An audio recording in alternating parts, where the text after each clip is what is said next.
Welcome back to my channel Isliya Biswas. চলে আসলাম আপনাদের সঙ্গে শেয়ার করতে একটা রান্নার ভ্লগ ভিডিও নিয়ে। প্রত্যেক দিন সকালবেলায় উঠেই তাড়াহুড়ো থেকেই যায়, চলে যায় সকালবেলায় উঠেই সেন্টারে। তো সকালবেলায় উঠে তাড়াহুড়ো থাকে, যেমন সেন্টারে গিয়ে মনটা ভালো হয়ে যায় আমার শিশুদের নিয়ে। সময়টা কখন চলে যায় বুঝতে পারি না। সকালবেলায় অনেকগুলোই রান্না করে রেখে যাই, তবে শীতের দিনে দুপুরবেলায় একটু গরম গরম খাবার না হলে জমে না। তো সেই জন্য আজকে ভাবলাম সেন্টার থেকে এসেই চানা পনির বানাবো। তো সেই জন্য ভিজিয়ে রেখেছিলাম আগে থাকতেই কাবলি ছোলা, আর পনিরও রাখা ছিল। তো যাই হোক, এখন ভালো করে ধুয়ে নেব। ধুয়ে নিয়ে এখন প্রেসার কুকারে দিয়ে দেবো সিটি দিতে। খুব তাড়াহুড়োর মধ্যেই রান্না করতে হয়, কারণ সকালটা তো ভীষণ তাড়া থাকে, তারপরে এসেও অনেকটা বেলা হয়ে যায়। তাড়াহুড়ো করে রান্না না করলে খেতে খেতে অনেক বেলা হয়ে যায়। তো এখন দিয়ে দিলাম একটু হলুদ গুঁড়ো, একটু লবণ, দারচিনি আর লঙ্কা আর জল দিয়ে এখন মুখটা লাগিয়ে দিয়ে আমি সেদ্ধ করতে দিয়ে দেবো। এটা কয়েকটা সিটি হয়ে গেলে এটাকে নামিয়ে সাইডে রেখে দেব। আর তারপরে আমি যে পনিরটা নিয়েছি সেটা টুকরো টুকরো করে কেটে নেব। কারণ কাবলি ছোলাটা ছোট যেমন, ঠিক সেই রকম একটু সাইজের ছোট ছোট করেই এই টুকরোগুলো করে নেব, যাতে কাবলি ছোলার সঙ্গে খুব সুন্দর মিশে যায় একদম। দেখতে বোঝাই যাবে না যে এটা হচ্ছে কাবলি ছোলার সঙ্গে পনির আছে, কিন্তু খেতে খুব সুন্দর হবে। তো সেইভাবেই টুকরো টুকরো করে কেটে নিচ্ছি। আর এটা খালি মুখেও খাওয়া যাবে ঘুগনির মতো করে, আবার রুটি ভাত যাতে ইচ্ছে। এবার মশলাটা তৈরি করে নিচ্ছি। মশলাটাতে দিয়ে দিলাম কাজু, কিশমিশ, কাঁচা লঙ্কা, পেঁয়াজ, রসুন, পোস্ত, টমেটো আর একটু জল দিয়ে দেব। দিয়ে এটাকে কিন্তু বেটে নিতে হবে। এদিকে তাওয়া বসিয়ে দিয়েছি।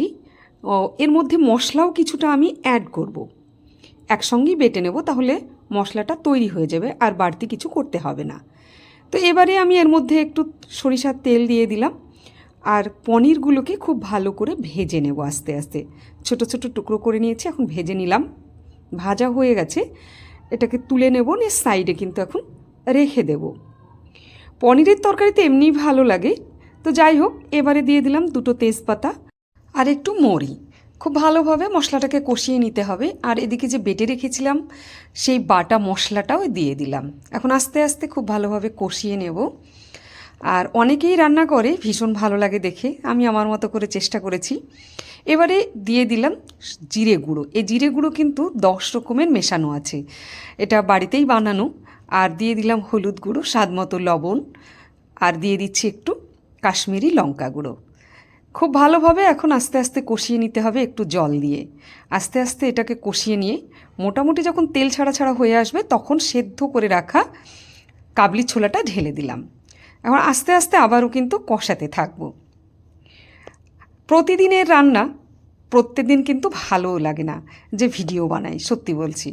আমার এত আলসি হয় মাঝে মাঝে, রান্নার ভিডিও তো প্রায় ছেড়েই দিয়েছি, অন্যান্য ভিডিও বানাই। অনেকেই বলে কী ব্যাপার, রান্নার ভিডিও অনেকবার দেখি না, ভালো লাগে। তো যাই হোক, চেষ্টা করি মাঝে মাঝে, প্রতিদিন দিতে পারি না, তবে এখন থেকে চেষ্টা করব মাঝে মাঝে দেওয়ার। প্রতিদিন হবে না, অন্যান্য ভ্লগ ভিডিও দিয়ে থাকি। এবারে ভেজে রাখা পনিরটা দিয়ে দিলাম। আস্তে আস্তে এখন কষাতে থাকবো। তবে একটা মজার ব্যাপার, রান্নার ভিডিও যদি প্রতিনিয়ত করা যায়, তাহলে কিন্তু আপনার আত্মীয় স্বজন, পরিবার পরিজন সবাই কিন্তু আপনাকে ঠাট্টা করবে, কী রে রান্না করছিস, খাওয়াচ্ছিস না। তবে এটা মজা করে বলে, ভীষণ ভালোও লাগে শুনে।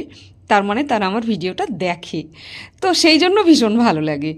তো এখন রান্নাটা মোটামুটি হয়ে এসেছে, আর দেখতেও সুন্দর হয়েছে, আর দারুণ একটা সেন্টও বেরিয়েছে। আর এটা খালি মুখেই ইচ্ছে করছে একটু খেয়ে নিই। তো যাই হোক, এখন তো রান্নাটা মোটামুটি শেষের দিকেই। আমি গ্যাসের চুলাটা অফ করে দেব, হয়ে গেছে আস্তে আস্তে। এখন ঠান্ডা করে নেব, একটু গ্যাসের চুলার উপরেই রেখে দেবো বন্ধ করে। আর বাকি কাজগুলো হাতের আমি আস্তে আস্তে করে নেব। আর খাওয়াটা তো দুপুরবেলা খেতে খেতে অনেকটা টাইম লেগে যায়, 2:30 বেজে যায়, 2, 2:30। সেন্টার থেকে এসে রান্না করে তারপর খাওয়া, তো তারপরে ঘরের কিছু কাজ থাকে। তো হয়ে গেছে রান্নাটা, বাটিতে আমি কিছুটা তুলে নিয়েছি। আর এর মধ্যে এখন ধনে পাতা কুচি একটু ছড়িয়ে দিলাম। এটা সাইডে রেখে দেব বিকেলবেলা একটু মুড়ির সঙ্গে খাওয়ার জন্য। আর বাকিটা রেখে দিয়েছি সেটা ভাতের সঙ্গে খাওয়ার জন্য। আজকে এই পর্যন্ত, ভালো থাকবেন, টাটা।